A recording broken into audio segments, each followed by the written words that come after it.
ఇవాళ తెలంగాణ అసెంబ్లీలో Krishna జలాలపై power point presentation జరగనుంది. మధ్యాహ్నం 12 గంటలకు మంత్రి ఉత్తమ్ కుమార్ రెడ్డి ప్రజెంటేషన్ ఇవ్వనున్నారు. దీనికోసం అసెంబ్లీ హాల్లో ప్రత్యేక స్క్రీన్లను ఏర్పాటు చేశారు.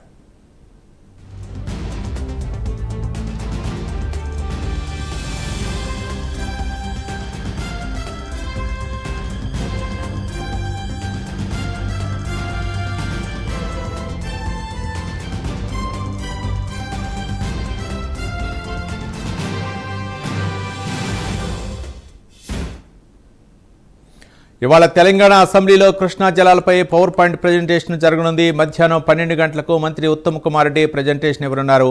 దీనికోసం అసెంబ్లీ హాల్లో ప్రత్యేక స్క్రీన్లు ఏర్పాటు చేశారు.